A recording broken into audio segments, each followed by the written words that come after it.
You can become a Karthigai Deepam. ನೀವೇ ದೀಪ. Why are you still not highlighted the presence of divinity inside you? ಅದನ್ನು ಮಾಡಿಕೊಳ್ಳಿ. ಅದನ್ನು ಮಾಡಿಕೊಟ್ರೆ ನೋಡಿ ಚೆನ್ನಾಗಾಗತ್ತೆ ನಿಮಗೆ. Very important. These are all the enlightening things which are going to do. ಸಾಧನೆ ಮಾಡಿ ನೀವು. ಈಗ ನಾನು ಹೇಳ್ಕೊಡೋ ಸಾಧನೆಗಳನ್ನೆಲ್ಲ ಮಾಡಿ. You do that. Anything you do with intense ಶ್ರದ್ಧೆ ಭಕ್ತಿ. ಏನಾಗುತ್ತೆ ಅಂದರೆ 90% ಆಫ್ ದ ಟೈಮ್ ನಿಮ್ಮ ಶ್ರದ್ಧೆ ಭಕ್ತಿ ಈಸ್ ಈಗಾಸ್ಟಿಕ್ ಆರ್ ನಾಟ್ ಅಂತ ನೋಡ್ಕೋ. How do you know? ಈಗ ನೀವು ಅವಳು ಹೇಳಿದ್ನಲ್ಲ ಮೇಕಲ್ಲ, ನಾನು ಯಾವಾಗಲೂ ತೀರ್ಥಯಾತ್ರೆ ಹೋದರೆ I am pure, I am this and that ಅಂತೆಲ್ಲ ಹೇಳಿದಲ್ಲ ಅವಳು. ಇದೆಲ್ಲ it comes out of delusions and illusions. ಏನು ಅಂದರೆ it comes out of 99.99% comes out of ego only. It comes of ego only. Which of course we have come to know how Ramana was explaining about realization. You know, has it come from your egoistic self or is it the real self? Is it the true self or the egoistic self? ಅಂತ ಕೇಳ್ತಾ ಇದ್ರು. First of all ನಮಗೆ ಈಗಾಸ್ಟಿಕ್ self ಮತ್ತು true ಸೆಲ್ಫ್ಗೆ ವ್ಯತ್ಯಾಸ ಗೊತ್ತಿರ್ತಾ ಇಲ್ಲ. So you have to first understand whether it is your egoistic self or the true self. ನಿನ್ನಲ್ಲಿ ನಿನ್ನ ಇರುವಿಕೆಯಲ್ಲಿ ಈಗೋ ಎಷ್ಟಿದೆ ಅಥವಾ ನಿಜವಾದ ಟ್ರೂ ಸೆಲ್ಫ್ ಅನ್ನೋದು ಅನುಭವದಿಂದ ಗೊತ್ತಾಗ್ಬಿಡುತ್ತೆ. This is how you understand between the illusory self and the true self. ಭ್ರಮೆ ಭ್ರಾಂತಿಯಿಂದ ನಿನಗೆ ಈ ಸೆಲ್ಫ್ನ ಹೆಂಗೆ ನೋಡಿದ್ಯಾ? ಈ ಭ್ರಮೆ ಭ್ರಾಂತಿ ಜೊತೆಗೆ it will be carried up by ego. Untrained mind is 99% ego. Untrained mind ಅಂದರೆ ಏನು? ಅನ್ಟ್ರೈನ್ಡ್ ಮೈಂಡ್ ಅಂದರೆ it will have 90% of ego only. It has to be tied by ಸಂಸ್ಕಾರ. It has to be tied by spiritual ಸಂಸ್ಕಾರ. ಅದಕ್ಕೆ ನಿಮ್ಮ ತಂದೆ ತಾಯಿ spiritual ಸಂಸ್ಕಾರ ಇರಬೇಕು. ಅದರಲ್ಲಿ ಒಂದು 25% ನಿಮಗೆ ಅದು ಹೆಲ್ಪ್ ಮಾಡುತ್ತೆ. ಇನ್ನು 25% ನೀವು ಮತ್ತು ನಿಮ್ಮ ಹೆಂಡತಿ, ನೀವು ಇಫ್ ಯು ಆರ್ ಮ್ಯಾರಿಡ್, ನಿಮ್ಮ ಹೆಂಡತಿ ಅವರು ಒಂದು 12% ಕಾಂಬೈನ್ ಮಾಡಬೇಕು. ಅದು ಕಂಬೈನ್ ಮಾಡಿದ್ರೆ 50% ಆಗುತ್ತೆ. ಒಂದು ನಿಮ್ಮ ಇರುವಿಕೆ 25% ಇರಬೇಕು. ನಿಮ್ಮ ತಂದೆ ತಾಯಿ ಪ್ರೊಫೆಷನ್, ಅವರ ಸಂಸ್ಕಾರದಿಂದ ಅದು ಟ್ಯಾಗ್ ಆನ್ ಆಗುತ್ತೆ. ಅದಾದಮೇಲೆ ನಿಮ್ಮದು, ನಿಮ್ಮ ಹೆಂಡತಿ ಅಥವಾ ನಿಮ್ಮ ಮಕ್ಕಳುಗಳು ಎಲ್ಲ ಸೇರಿಸಿದ್ರೆ ಅಲ್ಲೊಂದು 25% ಬರುತ್ತೆ. ಆಗ ಏನಾಗುತ್ತೆ ಅಂದರೆ ಸ್ವಲ್ಪ ಆ link inkling towards your natural self. ಅದಕ್ಕೆ ನಾವು ಸ್ವಲ್ಪ ತಗ್ಗಿ ಬಗ್ಗಿ ನಡಿಬೇಕು ಅಂತ ನಾವು ಹೇಳ್ತೀವಿ. ಅದಕ್ಕೆ ದೇವಸ್ಥಾನಕ್ಕೆಲ್ಲ ಹೋಗ್ತಾ ಬಂದರೆ ಸ್ವಲ್ಪ ಅದೆಲ್ಲ ಸ್ವಲ್ಪ ಸೇರಿಸ್ಕೊಂಡು ಈಗ ಕಾಟನ್ ಕ್ಯಾಂಡಿ ನೋಡಿದ್ದೀರಾ ನೀವು? ಇನ್ನು ಹೈ RPM ಮಿಷನ್ನಲ್ಲಿ ಆ ಸಕ್ಕರೆಯನ್ನು ಹಾಕ್ತಾನೆ, ಸೆಂಟ್ರಿಫ್ಯೂಗಲ್ ಫೋರ್ಸು. ಅದು ಹೈ RPMನಲ್ಲಿ ಅದು ಸುತ್ತುತ್ತೆ ಆ ಮಿಷಿನ್ನು. ಆ ಸಕ್ಕರೆ ಕ್ರಿಸ್ಟಲ್ಸ್ ಹಾಕಿದಾಗ ಹೊರಗಡೆ ಅದೆಲ್ಲ ವೇಪರ್ಸ್ ಆಗಿ ಬಂದು ನಾವೊಂದು ಕಡ್ಡಿ ಹಾಕ್ತೀವಿ, ಕಾಟನ್ ಕ್ಯಾಂಡಿ ಪ್ರಿನ್ಸಿಪಲ್ಲು. ಆ ಕಡ್ಡಿ ಹಾಕಿದಾಗ ಆ ಶುಗರ್ ಕ್ರಿಸ್ಟಲ್ಸ್ ಎಲ್ಲ ಕ್ರಿಸ್ಟಲೈಸ್ ಆಗಿ ಅದು ಆ ಕಡ್ಡಿಗೆ ಸೇರಿಕೊಳ್ಳುತ್ತೆ. ಅದನ್ನು ಕಾಟನ್ ಕ್ಯಾಂಡಿ ನಾವು ತೊಗೊಳ್ತೀವಿ. ದಟ್ ಇಸ್ ಹೌ ಇದು ಸೇಮ್ ಸೆಂಟ್ರಿಫ್ಯೂಗಲ್ ಫೋರ್ಸಿಂದಾನೇ ನಮ್ಮ ಆತ್ಮದಲ್ಲಿ 25% ನಮ್ಮ ತಂದೆ ತಾಯಿ ಸಂಸ್ಕಾರ ಇರಬೇಕು. ಅವರಲ್ಲಿ ಸ್ವಲ್ಪ ರೀತಿ ನೀತಿ ಧರ್ಮ ಇರಬೇಕು. ಅಥವಾ ನಾವು ನಮ್ಮ ಒಂದು ಕಡೆಯಲ್ಲಿ ಅದಕ್ಕೆ ಸಾಧನೆ ಎಲ್ಲ ಮಾಡಿದಾಗ ಇನ್ನು 25%. ಹೀಗೆಲ್ಲ ಸೇರಿಸಿದಾಗ ನಮಗೆ ಎಲ್ಲ ಒಂದು ಸ್ವಲ್ಪ ನೋಟ, ನಡೆ, ನುಡಿ, ಭಾವನೆ ಸ್ವಲ್ಪ ಚೇಂಜ್ ಆಗ್ತಾ ಬರುತ್ತೆ. ಅದಕ್ಕೆ ಒಂದು 5-6 ವರ್ಷ 8 ವರ್ಷದವರೆಗೂ ಇರುತ್ತೆ. ಅದು ಬರ್ತಾ ಬಂದಾಗ ಆಗ ರಿಯಲೈಸೇಷನ್ ಆಗುತ್ತೆ. It is not a hard and fast rule, but ಆ ನಿಟ್ಟಿನಲ್ಲಿ ಹೋಗ್ಬೇಕಾದ್ರೆ ನಮಗೆ ಗೊತ್ತಾಗುತ್ತೆ. ನಾವು ರಿವರ್ಸ್ ಗೇರ್ ಕಾರಲ್ಲಿ ಹಾಕಿದ್ರೆ ಎಷ್ಟು ದೂರ ಹೋಗುತ್ತೆ, ಅದೇ ನಾವು open ಹೈವೇನಲ್ಲಿ 4th gear 5th gear ಎಲ್ಲ ಹಾಕಿದಾಗ ನಾವು ಹಾಗೆ ಮುಂದಕ್ಕೆ ಹೋಗ್ತಾ ಇರ್ತೀವಿ. Only thing is our direction. We have our eyes to direct the car. The vehicle of life has to be directed by ಇಚ್ಛಾ ಆ್ಯಂಡ್ ಕ್ರಿಯಾಶಕ್ತಿ. These are the 2 points of contact from the outside world. ಇಂಟರ್ನಲ್ಲಿ ನಮ್ಮ ಒಳಗಡೆ ಅದು ಎರಡು ಅದು ಕರೆಕ್ಟಾಗಿ pin point ಆಯಿತು ಅಂದರೆ ಒಳಗಡೆಯಿಂದ ಈ ಸಾಧನೆಯಿಂದ ನಮಗೆ ಈ ಕ್ರಿಯಾಶಕ್ತಿನಲ್ಲಿ ಜ್ಞಾನಶಕ್ತಿ ಬರುತ್ತೆ. ಈ ಜ್ಞಾನಶಕ್ತಿ ಬರ್ತಾ ಇದ್ದಂಗೆ ನಮಗೆ ಅದನ್ನು ವಿವೇಚನೆ ಮಾಡೋಕ್ಕೆ ಆಗುತ್ತೆ. ಇಲ್ಲಿ ಇಚ್ಛಾಶಕ್ತಿ ಕ್ರಿಯಾಶಕ್ತಿ ಬಂದಿದೆ, ಈಗ ಜ್ಞಾನಶಕ್ತಿಯಿಂದ ನಾವು ಒಂದು ದೇವಸ್ಥಾನದ ಒಂದು ಸಾಧನೆ ಫಲ ಅಥವಾ ದೇವಸ್ಥಾನ.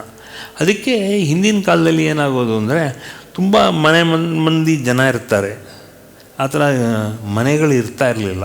ಈಗ ನಮಗೇನು ಅಂದರೆ ಸ್ವಲ್ಪ ಸಾಧನೆ ಮಾಡೋಕ್ಕೊಂದು ಅವಕಾಶ ಇದೆ. ಅಟ್ಲೀಸ್ಟ್ ಒಂದು ರೂಮು, ಒಂದು ಪಾರ್ಟ್ ಆಫ್ ದ ಕೋಣೆ ಇಟ್ಕೊಳ್ತೀವಿ ಅಲ್ವಾ. ಅದಕ್ಕೆ ಇಲ್ಲಿ ಕೂತ್ಕೊಂಡು ಧ್ಯಾನ ಮಾಡಿ ಅಂತ ಹೇಳ್ತೀನಿ. ಧ್ಯಾನ ಮಾಡಿದಾಗ ಏನಾಗುತ್ತೆ ಅಂದರೆ ಸ್ವಲ್ಪ ಡೈರೆಕ್ಷನ್ ಸಿಗುತ್ತೆ. ಯೂನಿಡೈರೆಕ್ಷನಲ್ ಫೋರ್ಸಲ್ಲಿ ಅಲ್ವಾ, ಆ ಯೂನಿಡೈರೆಕ್ಷನಲ್ ಫೋರ್ಸಲ್ಲಿ ನಾವು ಒಂದೇ ಆಬ್ಜೆಕ್ಟ್, ಅದರಲ್ಲಿ ಕೃಪೆ ಬರ್ತಾ ಇರುತ್ತೆ. ದ ವೈಬ್ರೇಷನ್, ಈ ಕಾಟನ್ ಕ್ಯಾಂಡಿ ಆ ಸೆಂಟ್ರಿಫ್ಯೂಗಲ್ ಫೋರ್ಸಲ್ಲಿ ಆ ಮಿಷಿನ್ಗೆ ಹಾಕಿದಾಗ ಆಲ್ ದಟ್ ವೇಪರ್ಸ್ ಆ ಸ್ಟಿಕ್ನಲ್ಲಿ ಸುತ್ಕೋತಾನೆ. You have seen the cotton candy principle. ಆ ಕಾಟನ್ ಕ್ಯಾಂಡಿನಲ್ಲಿ ಎಲ್ಲ ಕ್ರಿಸ್ಟಲ್ಸ್ ಆಗುತ್ತೆ. Then when the saliva touches with blowing cold air, ನಾವು ತಿನ್ಬೇಕಾದ್ರೆ ಸ್ವಲ್ಪ ಕೋಲ್ಡ್ ಏರ್ ಬರುತ್ತೆ. ಸೊ ಆ ಕೋಲ್ಡ್ ಏರ್ ಹಾರ್ಟ್ನ ಕೋಲ್ಡ್ ಮಾಡತಕ್ಕಂಥ ಎಫೆಕ್ಟ್ನಲ್ಲಿ ಅದು ಒಳಗಡೆ ಕ್ರಿಸ್ಟಲೈಸ್ ಆಗ್ತಾ ಬರುತ್ತೆ. ಅದಕ್ಕೆ ನಾವು ಕಾಟನ್ ಕ್ಯಾಂಡಿನ ತುಂಬ ಹೊತ್ತು ಇಡೋಕ್ಕಾಗಲ್ಲ, ಬಿಕಾಸ್ ಇಟ್ ಸ್ಟಾರ್ಟ್ಸ್ ಕ್ರಿಸ್ಟಲೈಸಿಂಗ್, ಲಿಕ್ವಿಡ್ ಆಗುತ್ತೆ. ಅದು ತಿಂತ ಬಂದಾಗ ರುಚಿ ಸಿಗುತ್ತೆ. ಅದೇ ರೀತಿ ಸಾಧನೆ is that final thing where it crystallizes, that energy crystallizes in the form of wisdom crystals. So ಆಗಾಗ ನಾವು ದೇವಸ್ಥಾನ ಹೋಗಿ ಅಲ್ಲೊಂದು 10 ನಿಮಿಷ ಕೂತ್ಕೊಂಡು, ಒಂದು 15 ನಿಮಿಷ ಕೂತ್ಕೊಂಡು ಏಕಚಿತ್ತದಲ್ಲಿ ಮಾಡ್ಕೊಳ್ಳೋಕ್ಕೆ ಪ್ರಯತ್ನ ಮಾಡಬೇಕು. ಈಗ ನಮಗೂ ಅಲ್ಲಿ ಡೈರೆಕ್ಷನ್ ಸಿಕ್ಕಾಬಿಟ್ಟೆ ಡಿಸ್ಟ್ರ್ಯಾಕ್ಷನ್ ಇರುತ್ತೆ, ಡೈರೆಕ್ಷನ್ನಿಂದ ಡಿಸ್ಟ್ರ್ಯಾಕ್ಷನ್ ಇರುತ್ತೆ. ಅದಕ್ಕೆ ಒಂದು 15 ನಿಮಿಷ ಹಾಗೇ ಕೂತ್ಕೊಂಡು ನಾವು ಒಂದು 10 ನಿಮಿಷ ದೆನ್ ಇದೆಲ್ಲ ಚಿತ್ತ ಒಳಗಡೆ ಆ ಕೃಪೆ ಸಮೇತ ಚಿತ್ತ ಒಳಗಡೆ ಬಂದು ಸೇಕರಿಸೋದು. Just like a cotton candy. In a cotton ಕ್ಯಾಂಡಿನಲ್ಲಿ ಆ ಸ್ಟಿಕ್ಕಲ್ಲಿ ಸುತ್ತಕೊಳ್ಳೋಂಗೆ ನಮ್ಮ ಒಳಗಡೆ ಆ ಸ್ಟಿಕ್ ಆದಾಗ then we come closer to enlightenment. ನಾನು ಆದಷ್ಟು ಎಕ್ಸಾಂಪಲ್ಸ್ ಹೇಳ್ತೀನಿ. ಆ ಎಕ್ಸಾಂಪಲ್ಸ್ 3-4 ಎಕ್ಸಾಂಪಲ್ ಹೇಳಿದ್ರೆ ಒಂದು ಎಕ್ಸಾಂಪಲ್ ತೊಗೊಂಡು ಅದನ್ನು ಚಿತ್ತಶುದ್ಧಿಯಿಂದ ಫಾಲೋ ಮಾಡಿ. ಆ ಚಿತ್ತಶುದ್ಧಿ ಫಾಲೋ ಆದಾಗ then you will understand, oh this is a cotton candy effect. ಹಾಕೊಳ್ಳಿ ಆ ಥರ. ಮುಂಚೆ ನಾನು ಹೇಳ್ತಾ ಇದ್ದೆ, ಈಗ ಅಲ್ಲಿ ಇಲ್ಲಿ ಧೂಳು ಬಿದ್ದಿದ್ರೆ you can take that dust out by putting a wet cloth on top of the dust, ಇಲ್ಲ ಒಂದು ಪರ್ಕೆ, ಇಲ್ಲ ಯು ಸ್ವೀಪ್ ಇಟ್ ಅವೇ. ಅದೇ ರೀತಿ we can give different examples. So whichever appeals to you ಅದರಲ್ಲಿ ಮಾಡಿದ್ರೆ good. You all the crystals coming from here is crystals of wisdom. You consolidated, ಅದು ಜ್ಞಾನ ಅಮೃತವಾಗಿ ಇಲ್ಲಿ ಆತ್ಮದಲ್ಲಿ ಕೂರುತ್ತೆ. ಸೊ ಅಲ್ಲಿ ಆ ಜ್ಞಾನದ ಅಮೃತ ಏನು ಮಾಡುತ್ತೆ, ಈ ಸಾಧನೆಯಿಂದ it will eliminate all the ego part and it will just keep that wisdom inside your heart. ಹಾರ್ಟಿಂದ then it goes to the throat. ಅಲ್ಲಿ ಕ್ರಿಸ್ಟಲ್ ಆಗಿರೋದ್ರಿಂದ goes to the throat and throat to that ಆಗ್ನೇಯ ಚಕ್ರ. And from the Agneya Chakra, what is consolidated there in the Agneya Chakra, it starts because of the force of breath in you. Our breath ಏನು ಮಾಡುತ್ತೆ, it circulates around the whole of the cerebrum and the cerebellum. Then in between there is this pineal gland which is just like an antenna, which is just about 1 to 1.5 inches wide and about 3 inches in length. So ali it gives an effect, that breath and that effect with that wisdom, and goes and crystallizes itself in the pineal gland. ಈ ತೋರ್ ಬಗಲು, ಈ ಬೆರಳು ಇದ್ದಂಗೆ ಇರುತ್ತೆ ಅಲ್ಲಿ, then it crystallizes, and this gives a catalytic effect in the pineal gland, and pineal gland is filled with piezoelectric crystals. ಅದೇನಾಗುತ್ತೆ ಅಂದರೆ it will give brilliance, luminescence and enlightenment. ಆಗ ನಿಮಗೆ flashes of intuition. The preliminary thing it happens is, with this kind of an intense sadhana, this goes and throws in flashes of light here. Then it travels all around the cerebellum and the cerebrum. So when it travels, it crystallizes and keeps going around, then you will get flashes of brilliance called as flashes of light. ಈ ಪೀಸೋಎಲೆಕ್ಟ್ರಿಕ್ crystals ಇಂದ complete ಆಗಿ ಬ್ರೈನಲ್ಲಿ brain wave ಥರ ಬರುತ್ತೆ. ಆಗ very ಎನ್ಲೈಟಿಂಗ್ ಎಕ್ಸ್ಪೋಸಿಷನ್ಸ್ ನಿಮ್ಮ ಬಾಯಿಂದ, ನಿಮ್ಮ ಬರವಣಿಗೆಯಿಂದ, ನಿಮ್ಮ ಮಾತಿನಿಂದ ಎನ್ಲೈಟ್ನಿಂಗ್ ಆಗಿರುತ್ತೆ. First is these is called as photochromatic cells. ಈ ಪೈನಲ್ ಗ್ಲ್ಯಾಂಡ್ ಅದಿರೋದು, it has that luminous energy.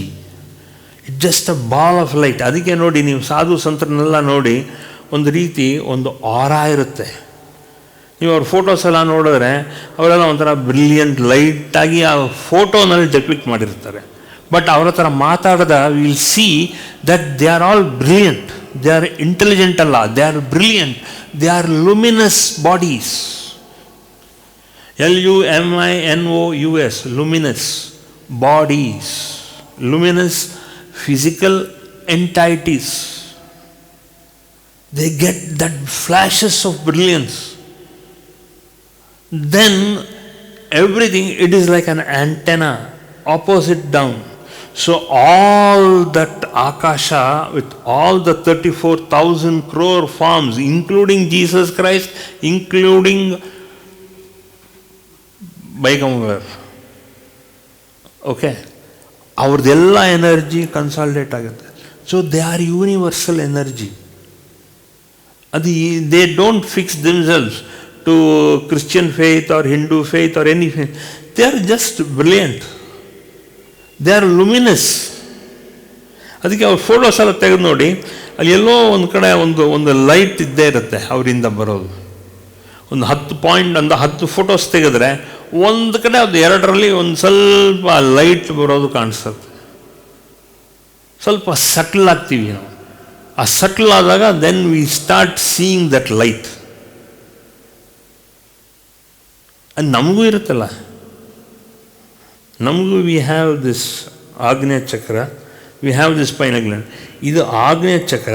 ಇಲ್ಲಿಂದ ಈ ರೈಟ್ ಸೈಡು ಲೆಫ್ಟ್ ಸೈಡಲ್ಲಿ both these luminescent glands are there in the back, and that it triggers that light energy from the back of the head and to the whole of the spine. So adike we get that kind of a thrill, jum annate mayella. When you get that feeling, ಅದು ಹೆಂಗೆ ಅಂದರೆ, ಅದಕ್ಕೆ ನಮ್ಗೆ ಏನಾಗುತ್ತೆ ಅಂದರೆ ಮೈಯೆಲ್ಲ ಒಂಥರ ರೋಮಾಂಚ ಆಗುತ್ತೆ, ಕೂದಲೆಲ್ಲ ನಿಂತ್ಕೊಳ್ಳುತ್ತೆ. This is the preliminary effect of this luminescent energy. ಮೈಯೆಲ್ಲ ಜುಮ್ ಮಾಡೋದು, ಏನೋ ಆ್ಯಸ್ ಇಫ್ ಚಳಿ ಆದಂಗೆ ಆಗುತ್ತೆ. ಬಿಕಾಸ್ ವಿ ಕಾಂಟ್ ಅಂಡರ್ಸ್ಟ್ಯಾಂಡ್ ಅದು ಚಳಿ ಆಗ್ತಿದೆಯಾ ವೆದರಿಂದಾನೋ, ಅಥವಾ ಇದು ನಮ್ಮ ಸ್ಪೈನಲ್ ಕಾಲಮಲ್ಲಿ ಅದು ಓಡ್ತಾ ಇದೆಯಾ, is it running in the spinal column. And ಇದೆಲ್ಲ ಸ್ಪೈನಲ್ ಕಾಲಮ್ನಲ್ಲಿ ಹೋದಾಗ ಹಿಂಗೊಂದು ಕೊನೆಯಲ್ಲಿ ಇಲ್ಲಿ ಪೀಸೋ ಎಲೆಕ್ಟ್ರಿಕ್ ಕ್ರಿಸ್ಟಲ್ಸ್ ಹಿಂದೆ right side. It depends how you are constituted, how your guru constitutes you that light in the left side or on the right side or both of them. ಅದಕ್ಕೆ right hand brain, left hand brain ಅಂತ ಹೇಳೋದು. So ಅಲ್ಲಿ ಆ luminescence ಜಾಸ್ತಿ ಇರುತ್ತೆ. Technical part ಅಲ್ಲ, you have to understand it. ನೀವು do ಸಾಧನ ಟಕ್ ಅಂತಾಗತ್ತೆ, ದ್ವಂದ್ವ ಹೋಗಬೇಕು. ಸಾಧನ ಮಾಡೋದು ಯಾತಕ್ಕೆ ಅಂದರೆ ಡ್ಯುಯಾಲಿಟಿ ಹೋಗಬೇಕು.